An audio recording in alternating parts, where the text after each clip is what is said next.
Welcome everybody. I'm just going to give it a few minutes for everybody to come in, as it does take a little bit for people to come into the session. So you are all very welcome. Thank you so much for joining us today. Okay. Welcome everybody. Yeah, a few more people coming in. Hopefully.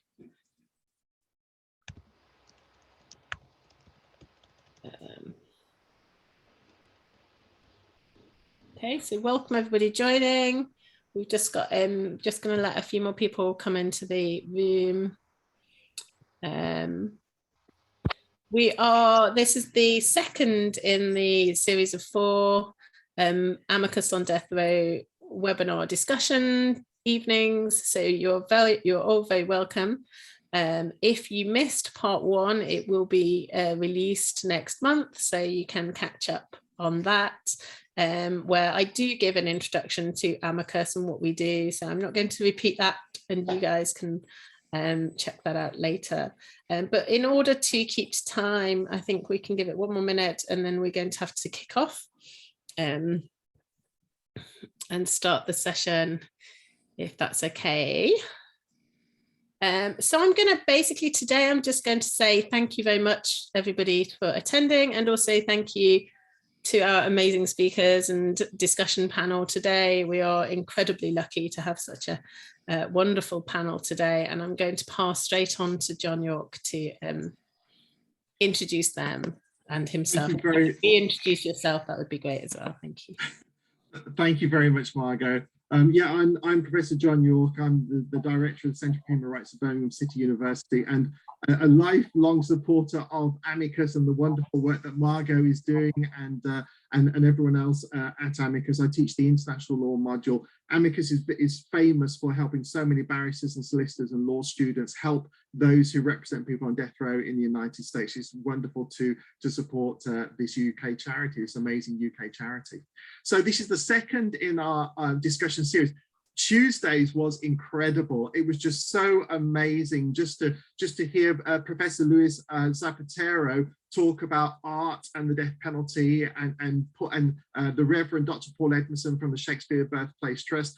Whenever anybody hears Paul, they're always left enriched, and it was so amazing to hear him talk about Shakespeare. But what that session was about on Tuesday was what Professor Zapatero termed the civic emotion of the death penalty, looking at how the art touches the aesthetics of how we consider the death penalty. Tonight, we are so, if I may use an appropriate term for this session, we are blessed to have such 2 amazing speakers, where we're going to move from the civic emotion, if you like, to the spiritual emotion. But it's actually more than an emotion, because we're going to be talking about religious texts, the hermeneutics of religions, how the religious perspective is considering the life of, the right of life and death, and to the extent to which Christianity engages with that. We have 2 amazing speakers with us this evening. First, we have Dr. Roberto Manuel Carles, who is the ambassador of Argentina to the Republic of Italy. And I had the honor to meet Dr. Carles last month in Madrid, where he made a wonderful presentation upon the Catholic doctrine with regards to the death penalty, and the extent to which he's been enriched with his audiences with the Pope Francis. And I'd just like to show an amazing book here, which I think you can see here. It's called The Passion of Cruelty, and Dr. Carles is here, and he has a chapter in that book. And these are collections of discussions from the audience with Pope Francis. And I think that Dr. Carles will be talking a little bit about his inspirations and about his audience with us this evening. Our second speaker is the wonderful John Whitcomb, who is the very Reverend and Dean of Coventry Cathedral. John not only oversees the pastoral care of people of Coventry, but he has the very important function of dealing with the the world-known Centre for Reconciliation and the work that he undertakes in Coventry, which is very important work. I seem to remember from my time there, I remember there's an intricate connection with South Africa and the way in which there are peace and reconciliation in South Africa as well. And so there's an intricate connection with that, and all over the world, reconciliation is an important part when nations and peoples deal with trauma. So we're very, very lucky to have John with us today as well to talk about those aspects. So without further ado, I think I'm just going to hand over to them. I had a general question to start, and perhaps they can put it into context if they want to talk about some biographical parts of their personal lives as well. They can put it into this context. But it's a general question, really. So I suppose from Roberto's perspective, looking at the Catholic Church, and then John's perspective, looking at the Anglican Communion, to what extent do you think Christianity has an important function to help with human dignity in the world? And then once we've had a discussion on that, then we can move on to the specific question of the death penalty. So Roberto. Well, thank you, John. Hello to everyone. First of all, I should clarify that I am not a theologist, nor even a priest, and just a criminal law scholar campaigning against death penalty for some years, that found in Catholic Church an ally in a couple of years, more than a couple of years ago. It started with a meeting in 2015 between the Commission, International Commission against death penalty with Pope Francis.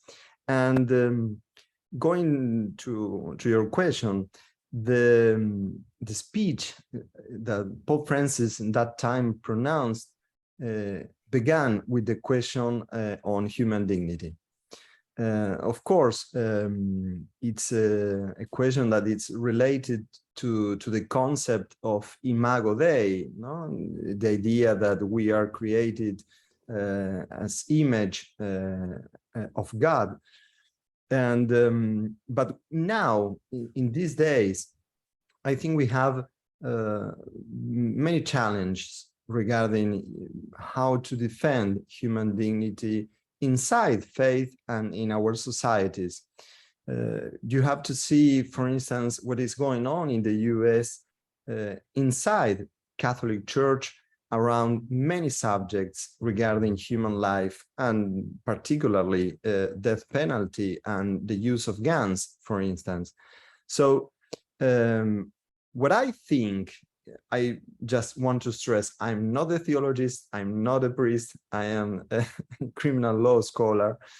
I think this idea of human dignity, faith-based, could be enforced by the interfaith dialogue.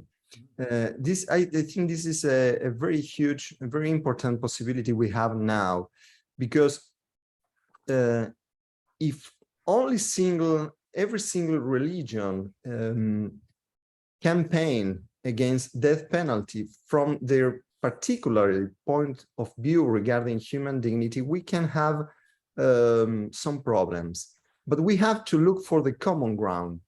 And I think that if in the interfaith dialogue, if we look for that common ground, we can provide very strong arguments against death penalty that involve many religions and faiths.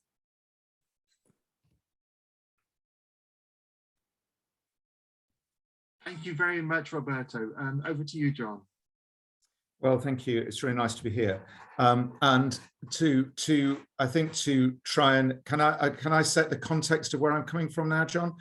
So really nice to be here. I'm not an ethicist. I am something of a theologian, as you might hope, as a priest.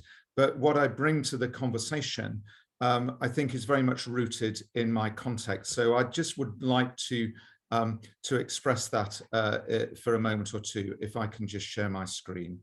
So here we go.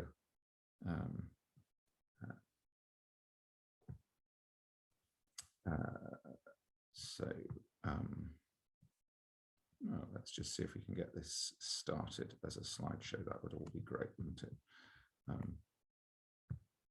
Okay, so I mean, Roberto will know these texts very well. So just to introduce the situation, we all know the background to this, I should imagine, on the screen. So this is one of the common Old Testament texts, which is used by those wanting to justify the death penalty from Genesis chapter 9. And we could come back to that if later in the discussion if people are interested to do it. But it's taken by some to justify the death penalty, and it's partnered sometimes with a text from Romans chapter. Well, yeah, we can come onto text in a moment. Let's come back to those when we do that. But for now, let me just explain where I'm coming from. So I'm speaking from Coventry, a city in the Midlands in the UK. For those of you that don't know Britain, Coventry was rather famously destroyed in 1940 by an intense air raid, one of the first air raids of the on a target outside London of the Second World War, designed to completely take out the centre of the city. And this is the scene of the cathedral where I work following that act of destruction. The thing that then defined us, which I think informs our conversation this evening, is the response to that act of destruction. And this was my predecessor speaking from the ruins only 6 weeks after the destruction at a Christmas broadcast 1940. And the important thing that he said at that point are these words in bold: "We are trying hard as it may be to banish all thoughts of revenge, to try to make a kinder, simpler, and more Christ-childlike sort of world in the days beyond this strife." Provost Howard was not a pacifist, but he believed in rebuilding relationships and indeed ultimately buildings. He had inscribed in the ruins of the ruined cathedral the two words, "Father, forgive." And that's really the heart of what I think I would want to say as we go forward in the conversation. He deliberately didn't say, "Father, forgive them." He said we all need to stand under God's forgiveness. So the only person who could say, "Father, forgive them," was Christ. As I was thinking about this conversation this evening, I thought it's very hard to stand in this place where I stand frequently. I'll be standing there actually later this evening when we welcome the baton on the way in for the Commonwealth Games, which comes to Coventry literally in about 3 hours' time. To stand in front of a ruined apse with the words "Father, forgive," and point at somebody else and say that person deserves to die runs contrary to everything that we work for here. And just to set that very quickly within the deeper context, that led ultimately to the rebuilding of a new cathedral. You can see we kept the ruined apse to remind us of the reality of destruction, but to put alongside it an extraordinary new building opened in 1962. And so the journey through our space is the journey through our story, which recognizes the honesty that things break. It takes us into a place of hope as we move into our new space and ultimately into a place of healing. And we believe that that's a story of reconciliation. These are the three stages that we usually think of here: healing the wounds of history, learning to live with difference and celebrate diversity, and building a culture of justice and peace. And perhaps a shorter definition of what I usually describe as reconciliation is this: journeying together from a fractured past towards a shared future. So it's that journey which, I'm sorry, I'm not going to take you into that. It's that journey which I think is a journey which recognizes that there is nobody who I would want to fundamentally separate myself from, that each person retains that spark of human dignity, and therefore to willfully extinguish the life of another is to rob, in the words of John Donne, really, is to rob us of a piece of what makes us who we are. So that journey towards a restored relationship is something which we would always want to contribute. So that's where I'd really start, from this place in Coventry. And if I wanted to say, what would I bring from a particularly Anglican perspective to this debate, I'd say the heart of Anglicanism for me is always in the fact that it's contextual. Anglicanism is a deeply contextual religion, in many ways not dissimilar to the Catholic religion, but I think even more so. Its heart was in creating spaces for spiritual expression which were historically and geographically rooted in the reality of the 16th century of this country, which now find expression in the historical and geographical reality of other countries across the world. And that means that you are starting with the human dignity of life as it manifests itself in all of those different places. Shall I stop sharing and then we might come back into that in a bit. Thank you, John. That's great. Thank you very much, both. So can I come now to the particular texts of Christianity? In both of your, well, Roberta, in your dealings with the International Commission and your audience with the Pope, and John, perhaps actually I don't know, John, if you ever had any opportunities where there's been someone from the communion in another country that you've had to counsel in the context of a death penalty case. Perhaps I could ask you both, what have been the difficult scriptures that you've had to tussle with to try to go from a perspective of, because of course we have to concede in both the Catholic Church and in the Anglican Church as well, it has a symbiotic relationship historically with the death penalty, which is now becoming one that's separated, and perhaps there's more discussion for the opportunities for abolition, but we do have to come from that history. So what are the scriptures that you found difficult to try to come to a position of abolition? Well, I don't feel qualified enough to to give an opinion on the scriptures. I have a very personal, particular opinion. If you take literally what the Bible says about many subjects, maybe you can think you are able to sell your own daughter. But of course, that's not the way the Holy Scripture should be interpreted. What I found as more than a moral or a theological problem that is not my field, but more than a practical issue in order to go forward in the compromise of Catholic Church against death penalty, was more than the scriptures, the Catechism of the Catholic Church. I'm talking about the Catechism that was approved by Pope Saint John Paul II. The Catechism said that the death penalty was a possibility in some cases, particularly as a legitimate social defense. That means when the person who committed the crime could be a risk for the society. And that was a very dangerous idea because it has, of course, many residual elements of even of the idea of dangers, of peligrosismo, the Italian peligrosismo, and many others ideas that are related to the quality of the author of a crime. So it was very, very problematic, and there was a clear contradiction from my humble point of view, because in many texts, Catholic Church has a very strong and close defense of human life in issues like, of course, abortion and even death penalty. But there was this possibility of admitting the capital punishment in some cases. Of course, there was a very long tradition.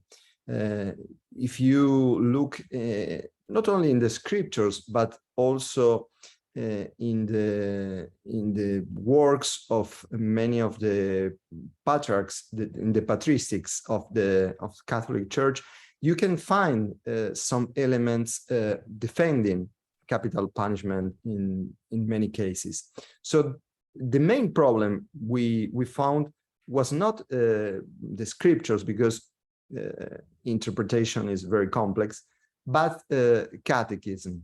And the only possibility we found, and when I say we, I'm talking about me and many people involved in Commission Against Death Penalty, scholars on criminal law that were working with me in this initiative, was that catechisms should change. And that was the idea we proposed to Pope Francis in 2015.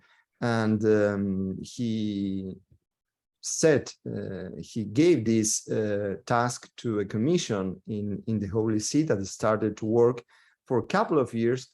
And finally, in 2018, the Catechism of Catholic Church changed in this only point. The only point of the catechism that changed in this more than 3 decades is the point regarding death penalty. And that was after our work.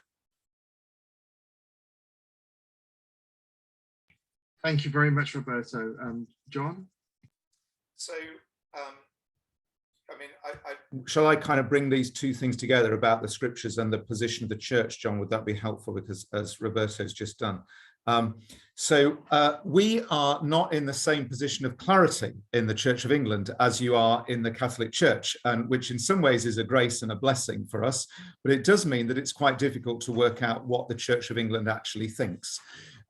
So I have been asking one or two people locally and nationally, and if I may, I'll just quote you the two pieces of sage advice that I had from people who are in positions of authority on this particular question. Here's the first. On the whole, the Church of England takes a dim view of the death penalty. That was the first. The second, from someone who's involved in developing national policy, reported this: you can fairly safely assume we're against it. So that is a classically English position, really, and an Anglican position, though there's a small part of me that would like to defend that, because I think that in our avoiding of absolutist positions, we can make space for genuine contextual variation. I'm not advocating for variation in relation to the death penalty, but as soon as you root something into an actual situation, you often discover that life is more complicated than you thought it was. So saying absolutely always one thing or absolutely always never another is a very unusual thing for Anglicans to do. But just to set that in context for a moment, if I can just, I'm just going to share screen again, if I may, just for a moment, just to go back to that text that I started with. I mean, this is a text that people will often go to, and then, as I said, they will often partner it with a text, for example, from Romans 13 that says that we should obey the civic authorities, and they have the right, therefore, to enact what is permitted here in Genesis chapter 9. And so perhaps on that basis, this statement from the Church of England's 39 articles embodied in the prayer book is still, as it were, in our statutes. So the Church of England actually does have a few prescriptive texts, and one of them is the prayer book, and the prayer book contains this statement: the laws of the realm may punish Christian men with death for heinous and grievous offences. That has not been changed, it's not been repealed. So that still exists on in our statutes. We could make all sorts of points to do with, is this specific only to Christian men, and does it exclude others? But they would kind of go against the context. Much more recently, and this was the only example that I could find in the time I had to try and pull up the statements, the Lambeth Conference, the international gathering of Anglican bishops, has looked at this, but not very conclusively. And so, for example, in 1998, in the context of a debate on euthanasia, which they rejected, they affirm that life is God-given, has intrinsic sanctity, significance, and worth. The General Convention of the American Episcopal Church passed a resolution actually in 1958 urging the abolition of the death penalty, and it's reaffirmed that repeatedly over subsequent years. So the Episcopal Church in the United States is much more clearly against the death penalty than the Church of England.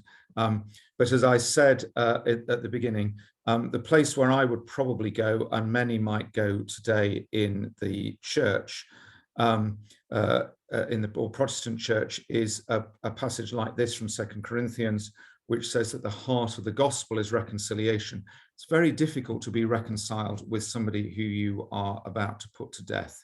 And I think that as you begin to explore what that means and the vision of what it means to practice the gospel of reconciliation, then I think that you're into a place where it's extremely difficult to justify a death penalty, and you need to start looking at other models of what punishment in a restorative rather than a retributive sort of pattern takes you. Thank you very much, John. They were both extremely interesting answers. Roberto, I was very interested to hear about the only change in the Catechism in 30 years as being this question of the death penalty. The question I have that arises from that, I think predominantly in sub-Saharan Africa and the United States, where we still have executions that take place. What, in your knowledge, has been the reception of this change in the Catechism? Because we still see in many of those countries, obviously we have the different actors within the death penalty. Sometimes you will have prosecutors that will cite normally the Old Testament. You will sometimes have jurors that will say that I will apply eye for an eye, tooth for a tooth. And you'll have these people that will still teach those or bring those aspects within the capital judicial process.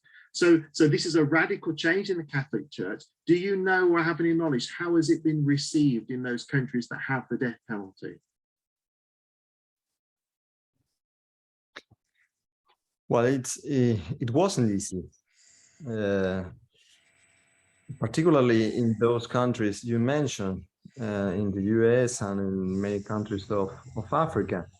But I think what is happening there, and this is a very particular and personal opinion, it's that the discussion on death penalty is also part of a broader discussion inside Catholic Church. Maybe a kind of discussion without precedent in those national churches. In some cases, when you see some priests and even some bishops, I'm thinking in the US, not recognizing the authority of the Pope, well, that's the kind of situation without precedent. It's a kind of schism. So the problem is bigger than the discussion on death penalty. It has some practical consequences, good consequences. For instance, it has a lot of importance in order to get a moratorium in the state of California and to make positive lobbying in many states and countries, because many times this contradiction we were talking about before on to the Catholics, no? So you are asking some states to abolish death penalty, but you in your catechism are still admitting that in some cases. That was a kind of response that as a Catholic I found many times. So it helped a lot, the change. To have moratoriums in some states, to have a different approach from national leaders to the Catholic claim against death penalty. But there is still a lot of controversy inside Catholic Church, and particularly in that case of the US, and particularly because it is part of a broader discussion. that is more complex, of course. Yes. And when you were talking, it sprung to my mind Justice Scalia, because he wrote his paper and he made his presentation in a university as well, basically stating his adherence to Catholic doctrine, except for when he is a justice on the Supreme Court of the United States. And that is when, in a nutshell, he was acting as God of the right of life and death, so it stops there. So it's very interesting about the trickle down effect of the teaching of this new teaching in the Catechism, the way in which that this could perhaps be used either to educate the followers of the Catholic Church, but also, as you say, it's quite interesting about the governance that comes from that as well, between different levels of the church, and the way in which there is still education to be done on that. So it's very, very fascinating. I want to come back to something in one moment, but John, wonderful presentation, and Article 37 really it's very striking, and to kind of borrow from what Roberto's outlined with the change in the Catechism. In your experience, John, and in your understanding of the governance of the Anglican Church, if there were to be an amendment to Article 37, how would that happen? And if so, what kind of obstacles do you think you would have to get over as an Anglican communion to make that happen?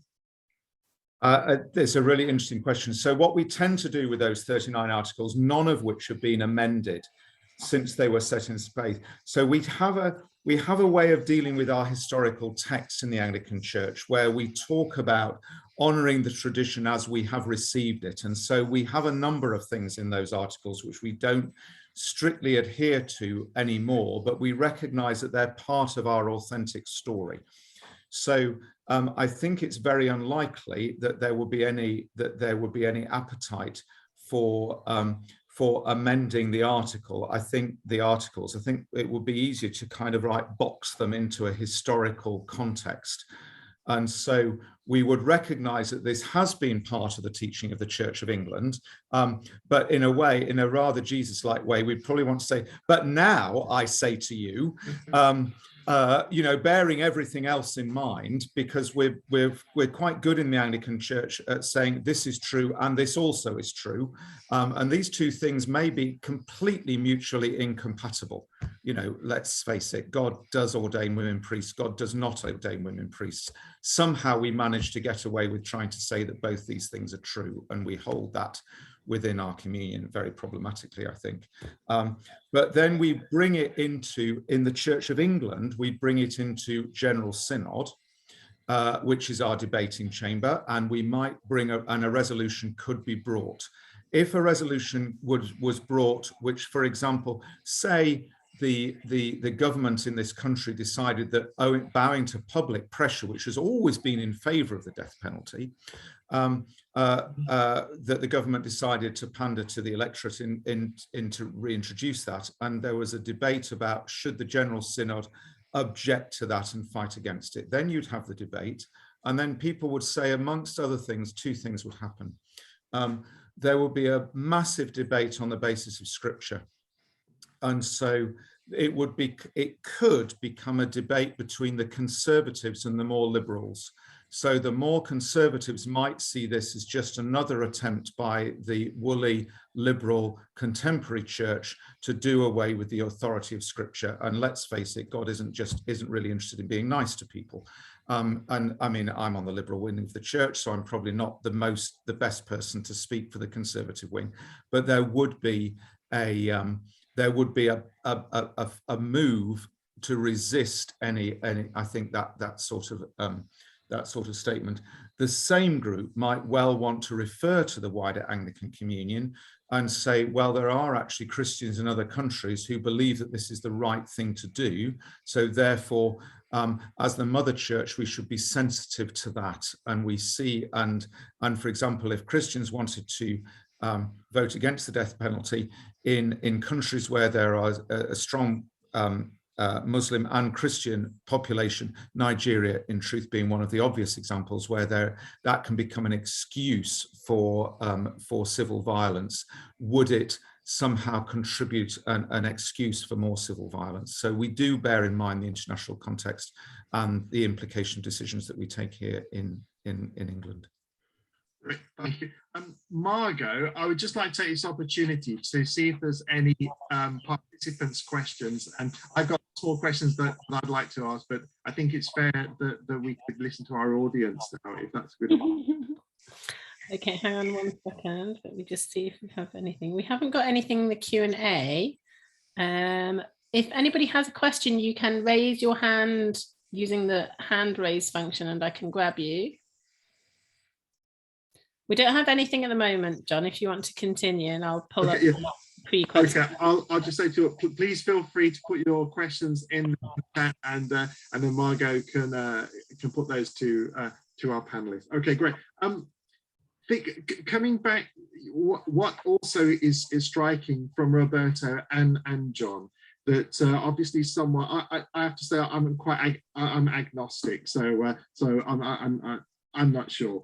But what's interesting is that, because what I did want to originally ask was a question based upon the sacredness of the Bible. And then I was going to ask a question upon the additional documents in which you read to help inform what happens with your religious life today. So I was going to put them together, but you both answered with them together, so that's fine. But could I, on that, and also I suppose it's picking up more on what John said, but if there was to be a debate in the Catholic Church and in the Anglican Church about our ability to put to death as a Christian, where in the New Testament do we find authority for that, in your opinion?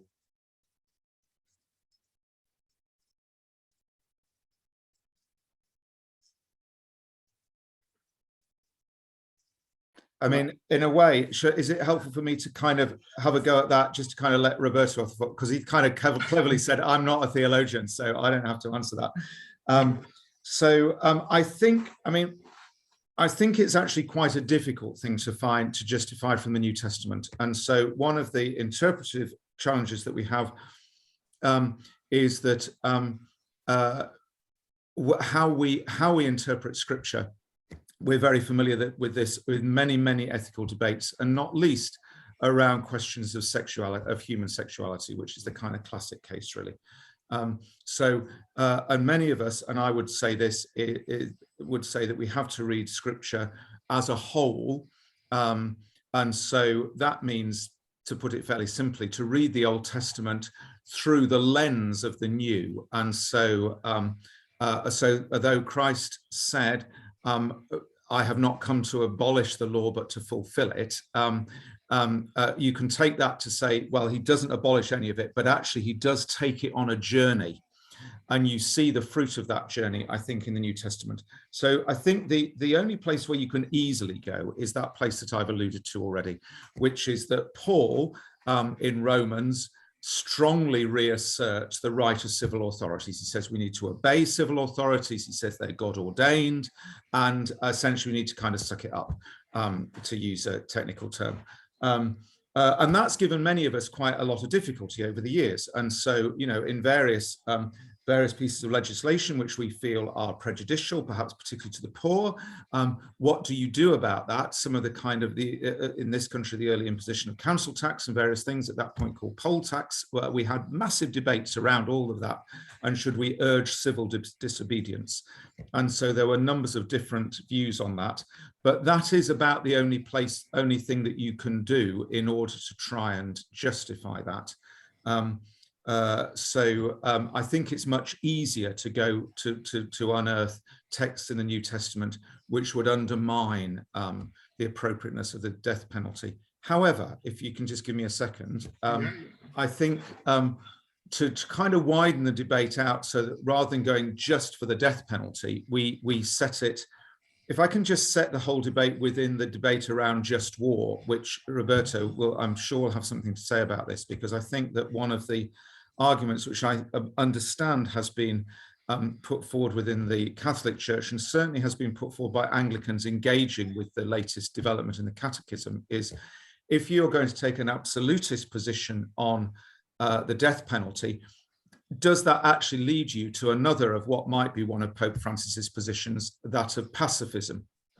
Now, from the Coventry perspective, I recognize that my wonderful predecessor who spoke about reconciliation did not say in 1940 we should stop fighting. He said we should continue the task of defeating fascism, and then we should work on trying to build a wonderful world for everybody. And I think that that in a way, which is not a direct challenge from Scripture to the absolutist position, is nevertheless has some relevance. So I think that we kind of bring that. I can't put in front of you the texts that are drawn on to support just war, just off the top of my head, but I would probably say we could think about that. I think somebody probably in the chat has alluded to, I talked about Romans 13. I think they might have put up Romans 12, which just the chapter before Romans 13, is that right?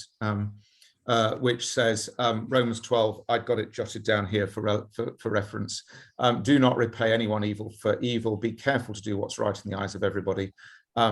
Do not take revenge, but leave room for God's wrath, for it's written, it is mine to revenge, I will repay, says the Lord. And some people will say that's a good example of a specific text to speak against the death penalty as well.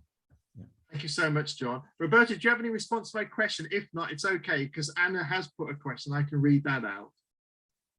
Oh, well, yes, I agree that we cannot take a particular extract or phrase of the scriptures, but we have to consider it on a whole.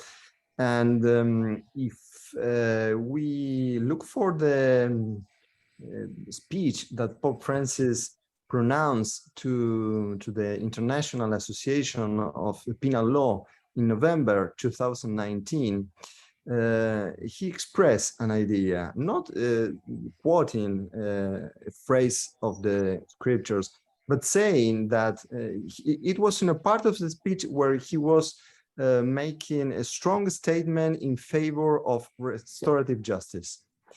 And he said that we have to follow the example of Jesus, that after being treated with violence, after being killed, he came back with a message of peace and reconciliation.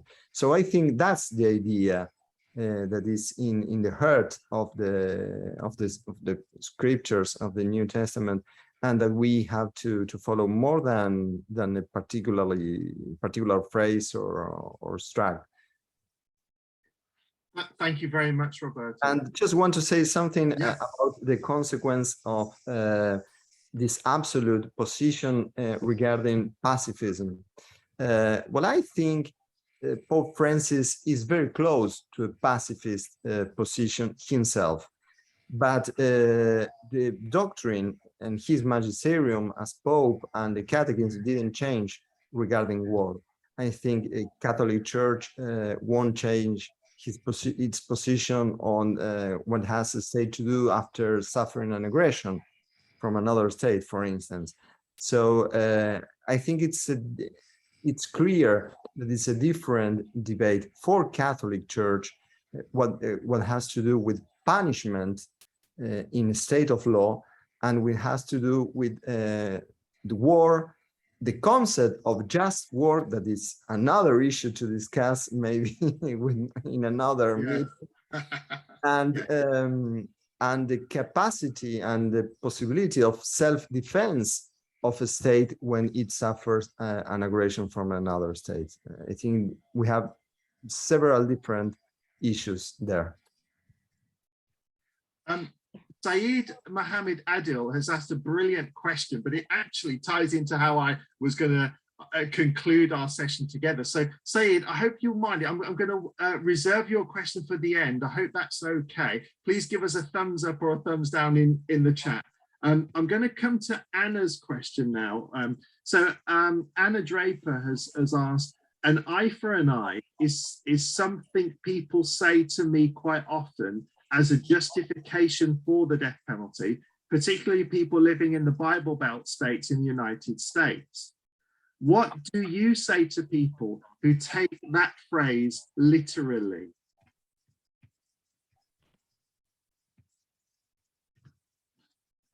Is that for me again? I mean, the most obvious place to go is Matthew 5, where Jesus pretty much kind of knocks that one on the head. So he says, "You have heard that it was said, an eye for an eye, a tooth for a tooth. But I tell you, do not resist an evil person. If anyone slaps you on the right cheek, turn to them the other cheek also." Now, that can be dismissed on the basis of, well, that's just very unrealistic. People have worked in quite interesting ways with that text. If you've come across the work of Walter Wink, who was very popular 20 plus years ago, an American theologian, working quite a lot around issues of peace and justice, and he uses that in quite a complex way to say what somebody has to do in order to turn towards you. If they slap you on one cheek and then you say slap me on the other, they kind of have to turn in towards you. So there's quite there's some quite complex negotiation going on there. But I think there are many scriptures that that are within the Old Testament. I mean, much as exactly as Roberto said, which we do not take literally. There are all sorts of examples of human interaction which were familiar in the context of the time, but we're not in those times. And when Jesus spoke into his context, which itself was different from ours, it was clear that typical ways of human interaction had moved on. And he then took our human interaction to another level. So I think it is extraordinary that the church, which is supposed to be modeled on the teachings of Christ and a place of grace and forgiveness, so often seems somehow to be exactly the reverse. Now, how you get on putting that to the person from the Bible Belt, you might want to say that and then duck, but it can be tricky, I reckon. Yes. Roberto, do you have any thoughts on? Yes, well, of course, we cannot ask to a victim of a crime to put the other cheek. So we have to try to explain. I think faith, religions has to explain what does that mean today in this current context. And there was another major shift in the social doctrine of Catholic Church in the last years regarding punishment, that maybe it didn't have the press of the shift on death penalty, but was that in 2014, Pope Francis rejected the retributive components of the, we can say, of the fundamentals of punishment in social Catholic doctrine. If you see Catechism, if you see the compendium of social doctrine of Catholic Church, if you see the magisterium of many popes in 20th century, you can find many elements from retributive doctrine, the retributive philosophy. And what Pope Francis says in 2014 is that the idea of retribution is related to revenge, and it's not admissible for a Christian. So when he started to defend from 2014, it's the idea of rehabilitation, an idea that, of course, is not new for us, for criminal scholars, criminal law scholars, and that also has a lot of problems. But if you think it's the kind of justification of punishment that is more compatible with the social doctrine and with the Catechism of Catholic Church, because it's the idea of that people can change. It's related to the idea of redemption. It's related to the idea of reconciliation, of reestablish a relation between an offender and society and the victim of crime, So that's why the Pope in the next years, in 2016 and 2018 and 19, started to openly promote restorative justice, because it's the natural consequences of the change of the fundamentals of the reason of punishment. Thank you very much, Roberto. Freya Edwards has put a very interesting question. I think we've touched upon some of the themes, but some of them we haven't. So Freya asks, capital punishment is administered unfairly. So she's making a statement which I completely agree with. The poor and minorities don't receive adequate representation, and there is racial discrimination in terms of selection, and that's true in both the defendants and how juries are picked. Where the cultural environment is failing, what role do religious communities have to this conversation specifically? So where the cultural environment and the cultural legal environment is failing, what role do religious communities have in this conversation?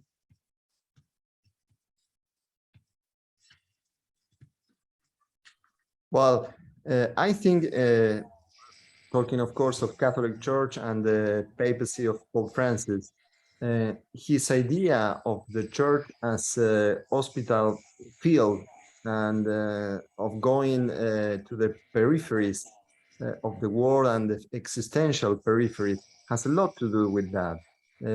He's promoting an open door church, going to where the more vulnerable people is.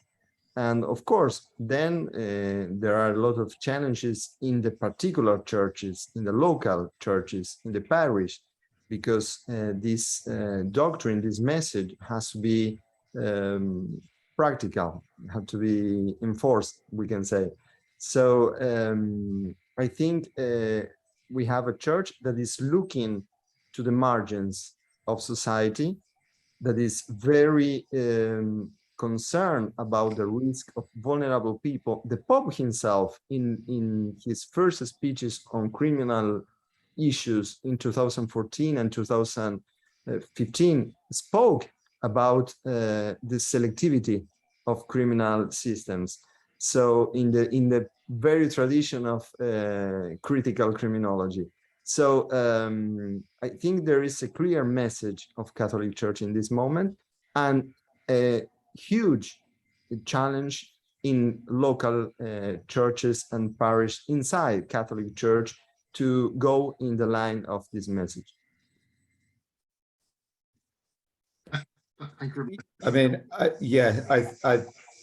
absolutely. So the church is called to be, I mean, we have an explicit command from Jesus to be with those who are in prison. And so I think that fits within everything that we will believe about where to follow Christ. If we say, where is Jesus to be found? Jesus is to be found with those who suffer.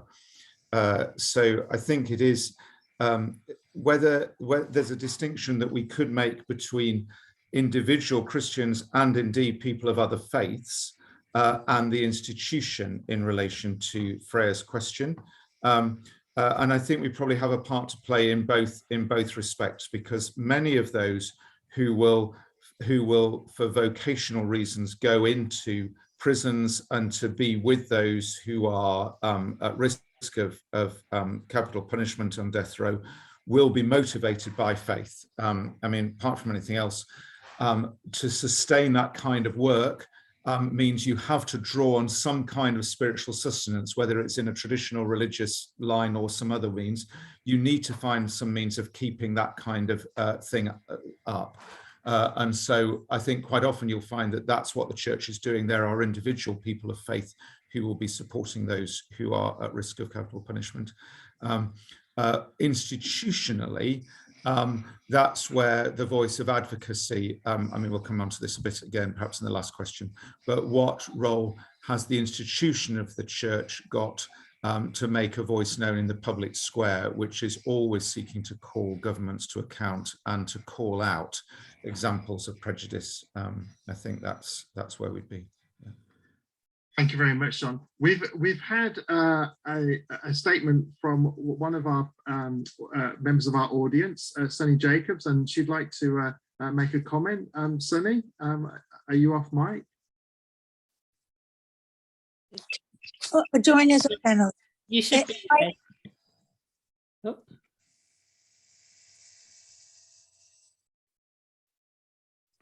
I did. That's me, right? Yeah. Hello, Sunny. Yeah. Hi. I just wanted to add to that because that has haunted us as anti-death penalty people always. That always comes up, that question of what do you say to people who say an eye for an eye? And from an Old Testament perspective, well, from the Jewish perspective, a rabbi once explained it to me, and he said that actually was to prevent them from going overboard with punishments. That the purpose of saying an eye for an eye and a tooth for a tooth was so they didn't take 2 eyes or 2 teeth. In other words, that the punishment was not more than or was not overly harsh. So that was the explanation that I got, that it didn't actually mean that you should, if they take your eye, that you should take their eye. It just meant if they take your eye, you don't take both their eyes. It was to limit the amount of punishment to something reasonable in their, in their language at the time. So that was the explanation that I got. And that has helped me to try to explain it to other people, that they didn't really mean that you're supposed to take their eye. It just means that you're not supposed to punish overly for something. So I just wanted to add that. Maybe that'll be a bit more helpful to the young woman who asked the question, because it's a difficult one.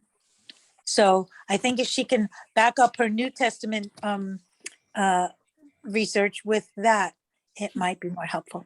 That's what I wanted to add, and thank you. Thank you, Sunny. Okay, thanks, Margot. And I can just respond. So I think that is helpful, Sunny. Thank you. And I'm sorry, actually, after I'd stopped speaking, I thought, oh, I could have said that thing, which I've also heard and found helpful. I think sitting behind that is a bigger question about who we're trying to be and what we're trying to do. And I think if you go into the Old Testament context, there is quite a lot of death. There's quite a lot of killing other people. And so what you've got is the attempt to create, if you like, a pure group of people. So you kill people that are outside it altogether with great freedom. And indeed, you may yourself come under God's wrath if you don't carry that out. And as you say, the eye for an eye, tooth for a tooth is for disputes within the community to limit the response, though it could still be said that that's still quite a harsh condition. I think that what you get in the New Testament is an explosion of the idea of who are God's people. So in the Old Testament, you've got a sense of these are the people of God, we know who they are. In a sense, nobody else really counts. In the New Testament, following the prophecies towards the end of the Old, you have this sense of the scope of God's redemption and God's purposes expand to everybody, at which point you have to accept that actually there is quite a lot of, it's not a pure community. Our purity comes through the fact that Christ died for us, and so we achieve salvation through what Christ has done, rather than trying to make the community pure by acts of punishment, retributive or restorative for that matter. So we're into kind of quite deep territory there, but I think some of this stuff, how you get on with your Bible Belt person, that is quite tricky. We could spend a long time exploring that. Thank you, John. Sunny, if I can also comment on your very helpful intervention there. I've done a little bit of research upon this myself, and I think the rabbi is referring to the chapter that's called the Sanhedrin in the Talmud and the Mishnah from the 2nd century to the 4th century, the oral recordings of the Jewish history. And of course, in that chapter as well, Sonny, if you can easily find it on the internet, there's also a very famous discussion between two rabbis, and they talk about what's called the bloodthirsty Sanhedrin. And in applying this eye for an eye, tooth for a tooth doctrine, just purely in the Jewish context, because obviously I was just asking John and Roberta from the Christian context, that's why I didn't push further. But in this Jewish context, what's very interesting is that they say if a Sanhedrin had sentenced one person to death in 70 years, that would constitute a bloody Sanhedrin. And then they go on to the discussion of the rules of evidence within the Jewish trial to put someone to death. And we see some of that played out, don't we, in the four Gospels, when the evidence is presented against Jesus and the specificity of the different forms of evidence. But what's really interesting as well in the Jewish context is the stringency of oral and also eyewitness testimony. Is and I know that you come from the United States, and I don't know, Sonny, if you want to come back to give some of your extremely interesting background, is that if in the United States, if the federal and state capital judicial processes had the rules of evidence to the context and the level of Jewish law, then we would very hardly ever have a death sentence in the United States. Because the rules of evidence that we have today in those contexts, as you well know, is completely lax and also in many ways violates the Eighth Amendment. But I just want to say thank you very much for your intervention. I don't know if you do want to come back and say anything, Sonny. Feel free. I'd like to give you the opportunity if you're up. There we go. Hello, Sonny. All right. Well, since you brought it up, I was myself sentenced to death in the US, in the state of Florida. And I was wrongly convicted, and it took 5 years to overturn the death sentence, which actually, as you said, well, I would never have gotten had they followed the biblical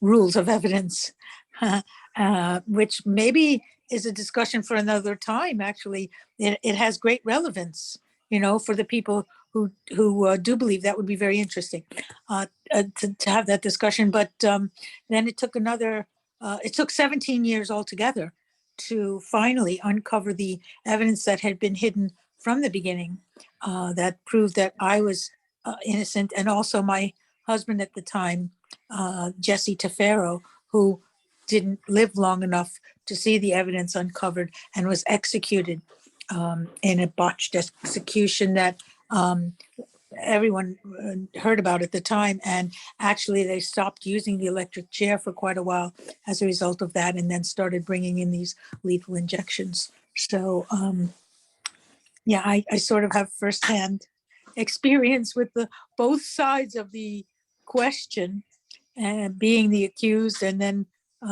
afterwards trying to explain to people that really the death penalty is a useless exercise that is just very costly and serves no good purpose. I think that's the best argument against it, is that whatever about anything else, it just serves no useful purpose. It just creates more victims of violence, and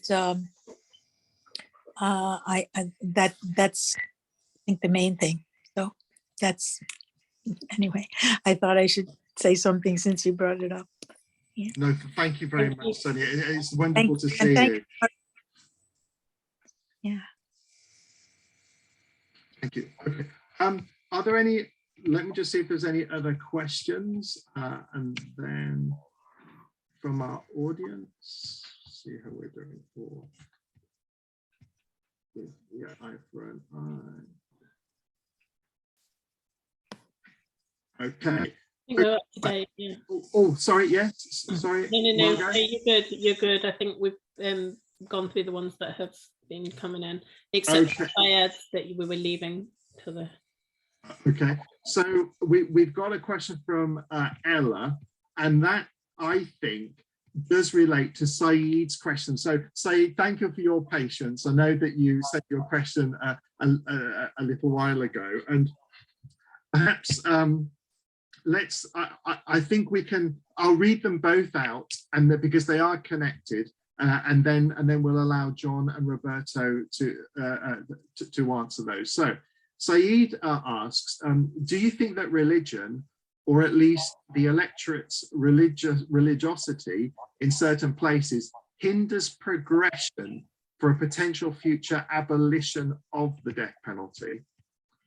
And Ella asks, in a pluralistic democratic society that often presumes strict boundaries between matters of private life and political life, what role ought religious belief play in the abolition of the death penalty? And how might citizens and jurors okay, I'll leave that part. We can come back to that part, Ella. Yep. So that's Saeed and Ella's question.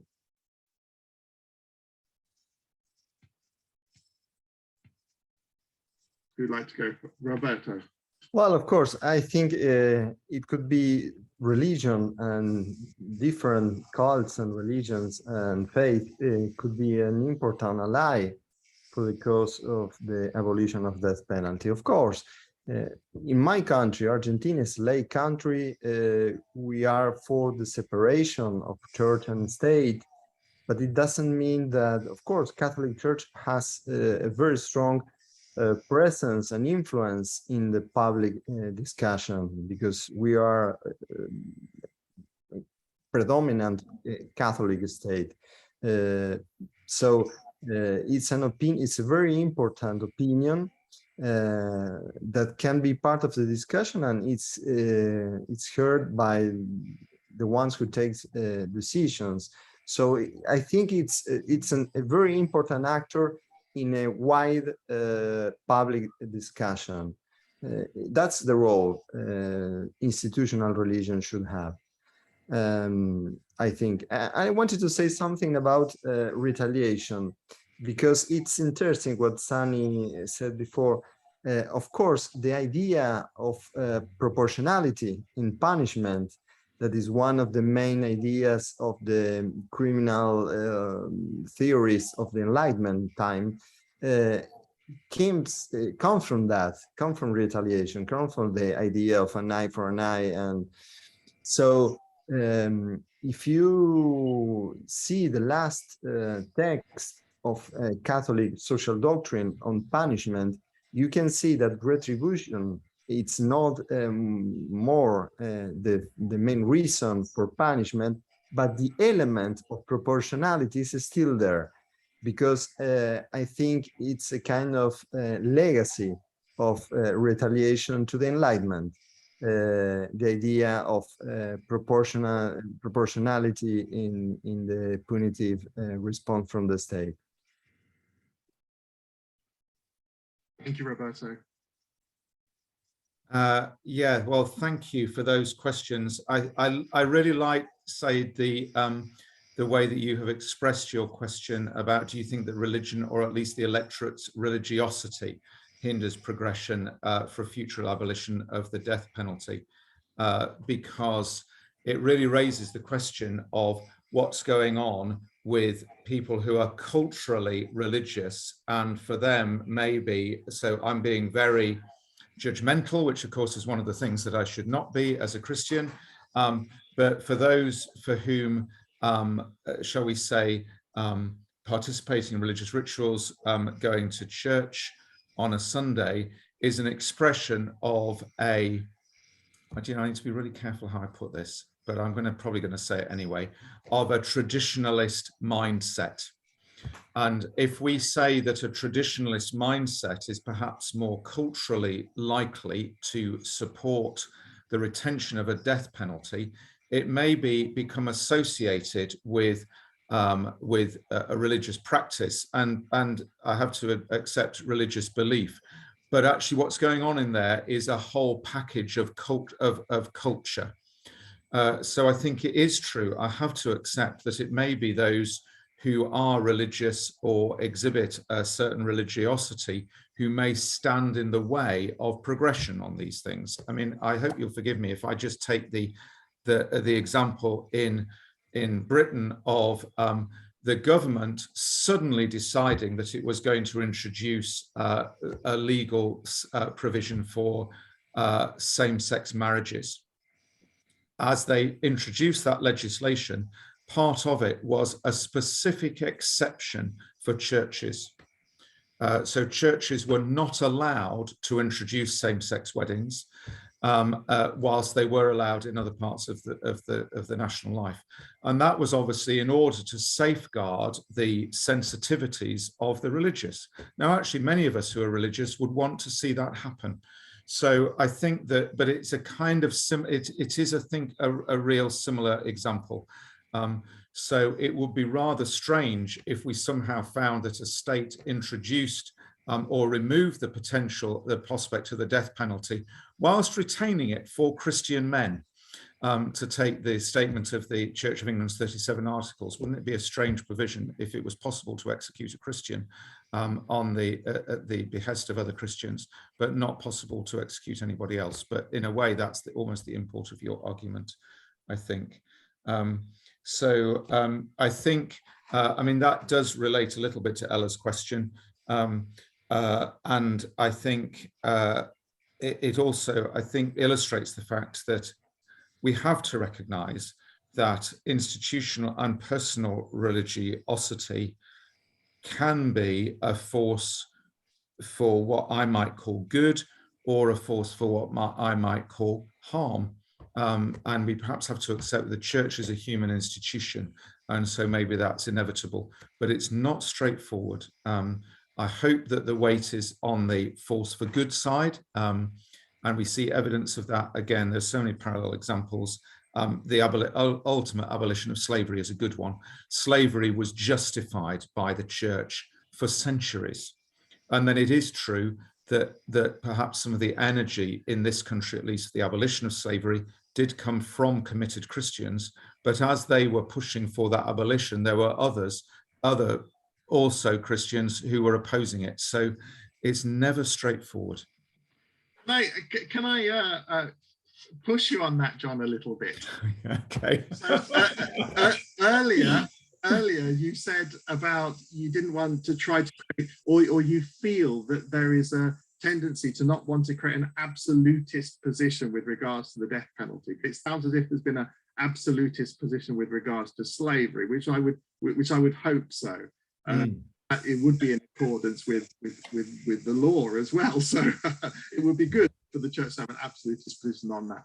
Now, the reason why I wanted to ask is because what we've learned this evening through Roberto and the changes in the Catechism is that the Catholic Church, so if we think about upon the Christian world where the government still imposed the death penalty, we've now got a Catholic standpoint to say in all of those countries that there is an authoritative position that Catholic Christians in those countries can now contribute to the global abolitionist movement. They've now got a mandate to be able to do that from the Pope.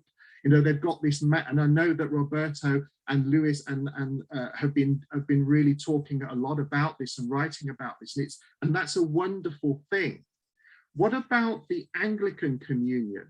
And therefore to be able to contribute to that world message. And that would be extremely valuable for abolitionists to help them to create, or for us to get more towards a world without the death penalty. What do you think about that? Oh gosh, yes. And you know, if we got a little bit more time, at the Lambeth Conference, which is the nearest thing that we have to a body to establish what the worldwide Anglican Communion might want to say about a particular issue, meets in about 2 weeks' time for the first time for 12 years. It only meets every 10 years, and this one was delayed because of COVID. So, you know, as we speak, there are bishops from across the world making their way to Canterbury. Can we put in a motion? Well, I mean, wouldn't it be great? So I know that there are bodies who are there with a presence. So I know, for example, well, the Anglican Pacifist Fellowship, which would be in a very similar kind of domain, we're hoping to be there. I don't know if that's been achieved or not, but that would be, I think it would be such a natural accompaniment of the statement of Pope Francis. We all know that Archbishop Justin Welby is a close friend and would consider himself a real brother of Pope Francis.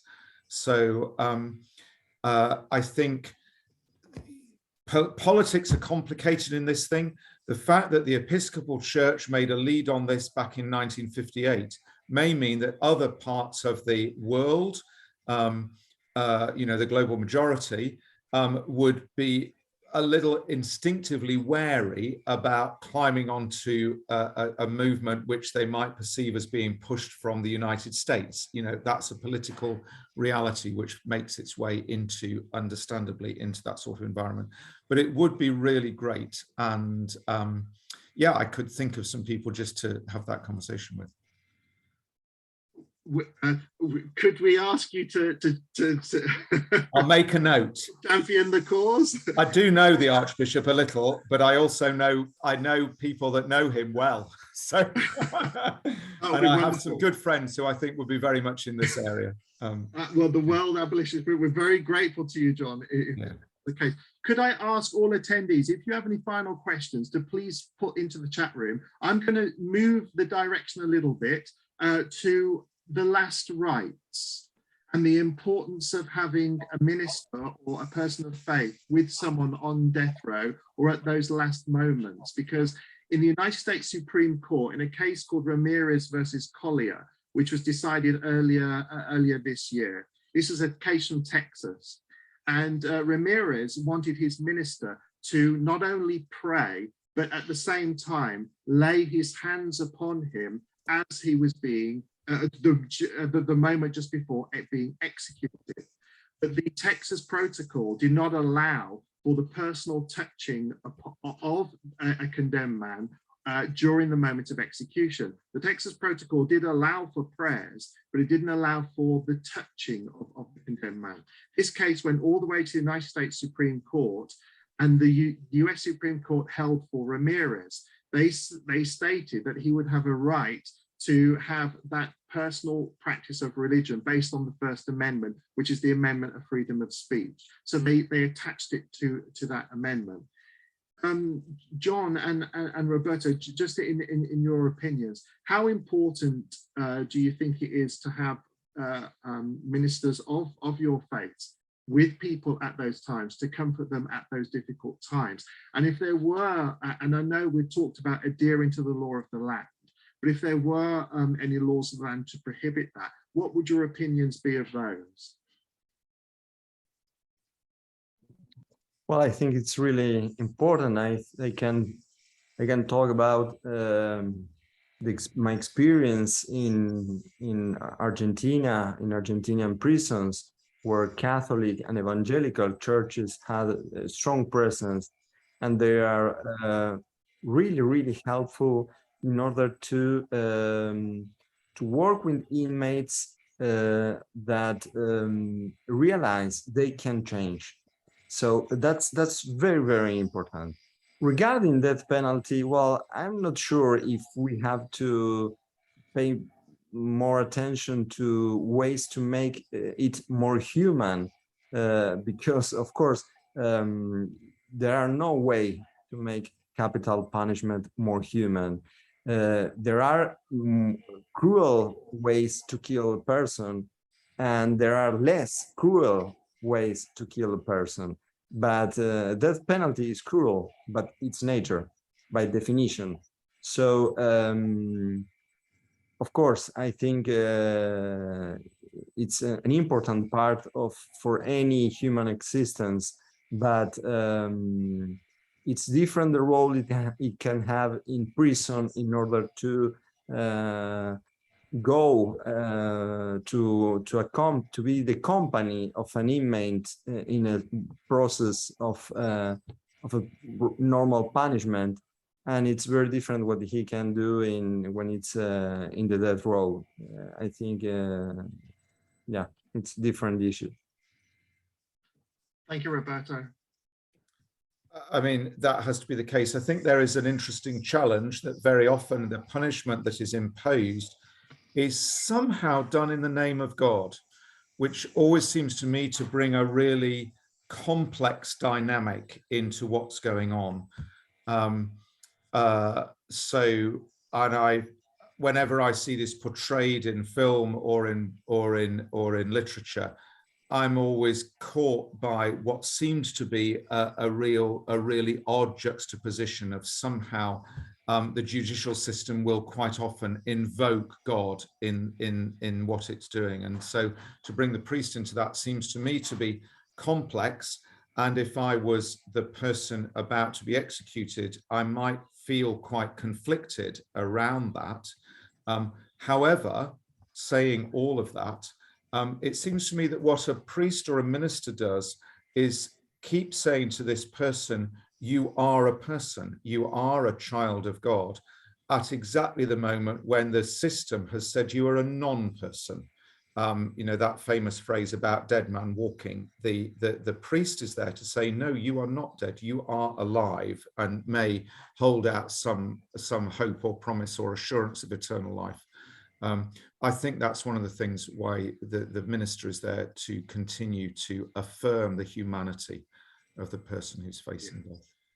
Yes, the person you're talking about there, John, is Sister Helen Prejean, and she's a very good friend of Amicus and also of Sunny, who just spoke earlier. Oh my gosh, yes. Well, there we are. Yes, to bring them into the room. Yeah. We had one final question from an anonymous attendee. And this is the question. So some people say that religion allows death row prisoners a way out, allows them to think that they can be redeemed, or even for even the worst sins. What do you think about that?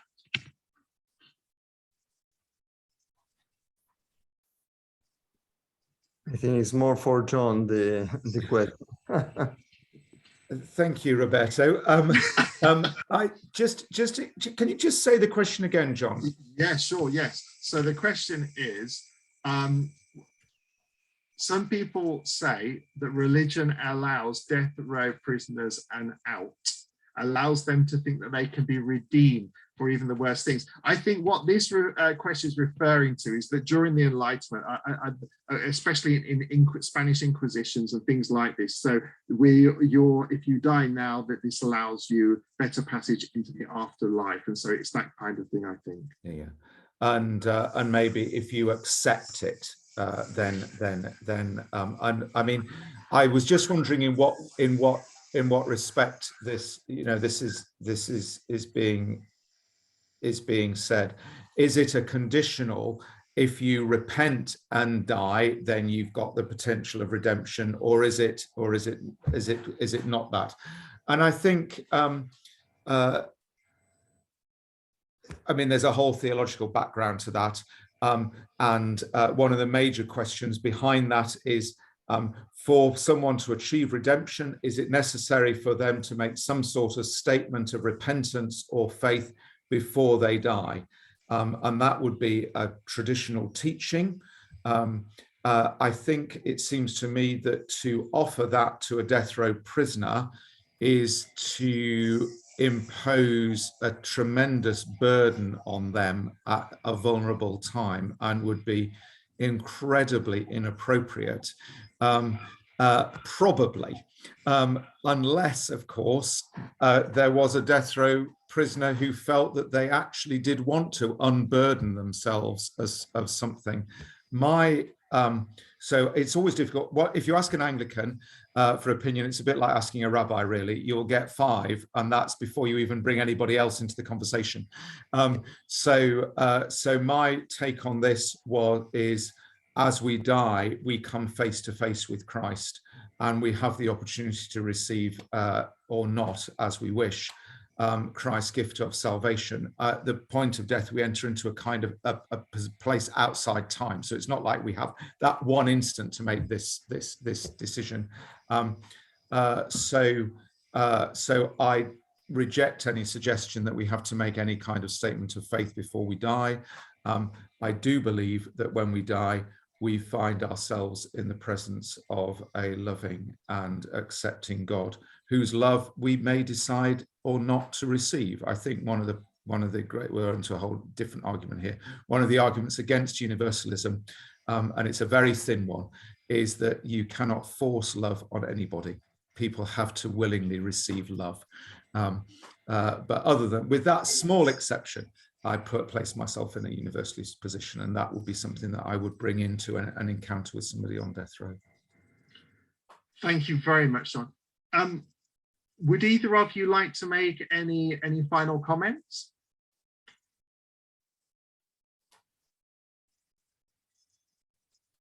No, sorry. I was waiting for Roberto. I think it's been a fascinating journey. Thank you very much indeed. I've really appreciated the contributions, and especially from Roberto, particularly, of course, from Sunny. I mean, what a privilege to hear from somebody who's been in that situation. So at that point, I almost just want to kind of back off the screen and or to hear more from somebody who's been face to face in that situation.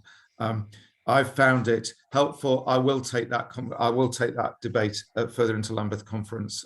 So we are very grateful for that, John. Very exciting. Yeah. So thank you so much for inviting me to be part of it.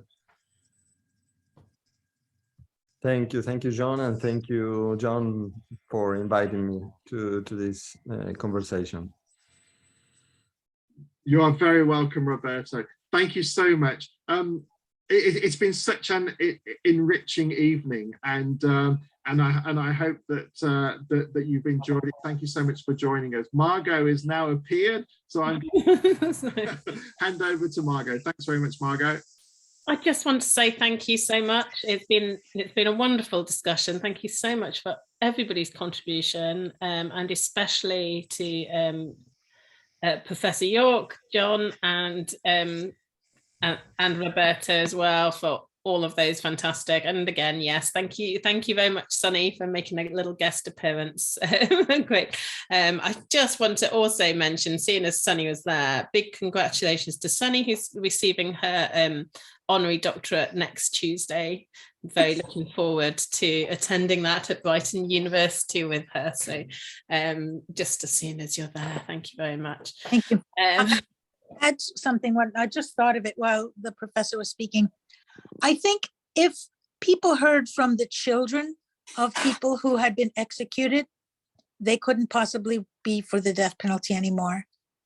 And I think that might be something you might consider for a webinar, because the harm that it does, it's just not worth the price of their revenge.